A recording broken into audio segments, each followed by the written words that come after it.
she's done some, like she did a thing in one summer, a very brief thing, but it was at a hospital and it was lab based and it was kind of like working all day. And I remember she came home from that and she's like, if school were like this, I would love it. And I said, well, that's a good thing because that's what work's like. Like you work on one thing all day, like you, just, Right, kind of. right. So I think that was insightful in reinforcing. And then, but I also, but this one side of her, she's very, she's very engaged in what's going on politically and all that kind of stuff, and a big thinker and a very, and she's always been kind of a big thinker. So I, so some of the programs, she's found a couple programs where it's like, there's a tie between like STEM type work and looking at global public health, say, or global politics, and they're kind of like intertwined. And my gut is like, that's probably a better fit for her long term than strictly engineering. Like but I could be totally wrong. I don't know. Like, and I don't know, and I don't want to be like shutting her down if that's like her, her dream. But my gut tells me as a mom, and I'm trying to be quiet, so I apologize and lower my voice, is that she's gonna get No, in no, there. you're fine. You're fine. She's gonna be like, this is too much of that. Engineering is so narrow. To do engineering as an undergrad is so narrow. And that's what I keep trying to tell her. I'm like, what It about is something so narrow. broader? And then graduate school, go narrow and deep in graduate school if you're gonna. Right. Right. I don't disagree with you at all. And again, sometimes it is, I don't want to say convincing, but sometimes it's exposing kids to what the reality looks like so that they can make that right decision. I think the number one program kids enter that I get them afterwards, like after they've been in the program where, oh my gosh, this is not what I thought, is engineering. And I find it's a lot of boys though, boys who are good in math, their parents tell them engineer, engineer, engineer, engineer. They Mhm. associate that with being successful. If I'm an engineer, I'll be successful. And I mean, parents are very well meaning. Obviously, they want what's best and they want them to be quote unquote self supporting and all of that. But the reality is, at the end of the day, what do we really want for our kids? We want them to be happy. And, if you solely look at this career makes you money and you would be good at it, miserable 40 hours a week and all night Sunday night leading up to knowing tomorrow's Monday. I mean, Right. that's not what we really want. I have a student I'm working with. He's actually technically a junior in college. And he went into a very good program. He went into the top program in the country for this particular major. It is a major that is exploding. He bombed two of his major classes first semester freshman year.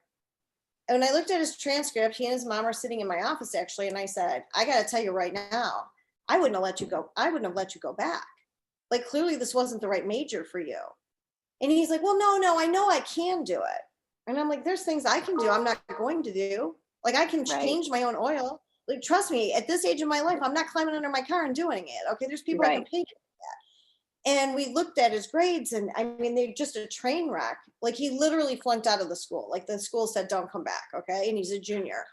And so in the meantime, he is working at a very, very, very high end restaurant on the lake that had beautiful outdoor seating all summer long. And he got to know a lot of people. Well, he kind of became the man. People would ask for him by name. People would ask him to go out and have a drink with them after the restaurant closed. Oh, are you still getting me? He loved Now I'm being in getting you. that Yeah. environment. Okay. So he worked at a very high-end restaurant right on the lake, and he became the man. He was the waiter everyone asked for. He was the waiter that people wanted to, hey, if you're off on Thursday night, why don't you come meet us at this other place? Things like that. And it was a very high-end restaurant. So we're talking people of great wealth were doing this, giving him great tips and so forth. And he loves it. And his mom is like, but really, healthcare is where it's at. So you really need to go into healthcare because that's where we know you're going to have a good job. And I'm like, he's making $1,000 a night at that restaurant. Is that not a good enough job? Well, what if the restaurant's closed? Okay, well, there's other things he can do. Like this will be but a blip on the screen in the long term. Like, yes, things will close again here, and then we'll get a vaccine, and Yeah. like hopefully for another 100 years we're good. But she's so tied to, and he keeps saying, well, I don't want to disappoint my mother. I don't want to, she's right. I should do something practical. And I'm like, Yeah. you need to be happy. That's what your mother really wants. And if you can support yourself and you're happy, that's just exactly what every parent wants. And he is still struggling. Like we're working through it. We've set up some shadows with event planner type people that are high-end events, not just weddings or whatever. And we're hoping that, you know, he's going to find that sweet spot for himself. And it's a process because he's got all this baggage that he's carrying from what he's been told for years. And now you froze. Can you hear me still? Uh-oh. Can you hear me?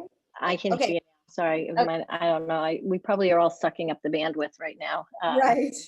Everyone's on. But the thing is, like, in thinking of that example you were just giving, a kid like that, he could end up going into sales and being like fantastic. You know, like his people skills are obviously like through the roof. And we did talk about that too. My only concern for him, he has a sales opportunity, and I told him before, actually from one of his customers, and before we meet again, he is supposed to check out what that career looks like, because I feel like that particular career, he has no vested interest in the outcome. And so he wouldn't be good at selling it. And so I said, I need you to check it out, because I feel like you keep saying, well, but if this doesn't work out, she'll give me a job. If this doesn't work out, she'll give me a job. Quit acting like that's a fallback. Check it out now. See if it's what you like. Like why are we saving that for a fallback? Like, if you really think that's something, let's check it out now. Go talk to her, see what that looks like. So, you know, we really are trying to work all ends. And you're right. He may be very good at sales, but he has to be committed to it. Right. And I guess the other thing too, just in thinking of my own, again, my older daughter, I did, you know, I don't want her, like one point she's in the middle of all this like application process, she spewed at me, you know, I don't even want to be this. You want me to be this. And I'm like, this is not something I want for you. I want you to be happy. This is something you brought up. And I would say certainly from time to time, I've found like things like, oh, this looks like it'll like there was some sort of session. It was supposed to be in person, but obviously got canceled because of COVID. It was like something to do with one of the schools she was interested in. Their engineering department was having like a thing, and it was going to be in person, and it was going to be, you know, over the summer. And I said, you should apply for that just to see, because you'd get in the lab and you'd see what it was really like. And I would have been paying for her to fly to California, you know, and I was, but if it's going to help her figure it out, I'm like, we can do this, you know, we can make it work. Went virtual, and she ended up doing it like virtually. It was just a 1-day thing, but rather than 4 days, but you know, it was something. So I guess, so she has expressed interest. I am one that'll like look for opportunities to try and flush that out a little bit. Right. But only out of to try to support her in that, not because I feel like that's what she must do. Like, because honestly, I really don't care. And my honest opinion is I don't really see her in that role long term. But so I'm like, so I'm just thinking like with her, even though I hesitate a little bit because she's in the middle of the application process. So maybe like as offers come in, and it might be a conversation that's good to have. I mean, certainly. And here's what I tell, okay, so typically engineering programs are more difficult to get into than just about anything else in the school. Right. So if he gets into an engineering program, to switch out of it is not going to be a major feat.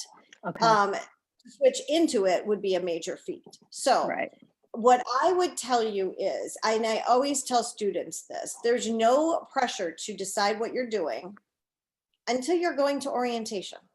At orientation, you want to have some idea of what classes you'd like to select.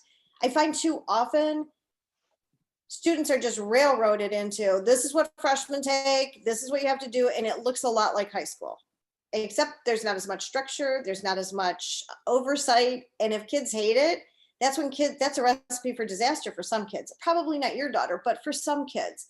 So I always like for students to be able to try those first year classes in their program right away.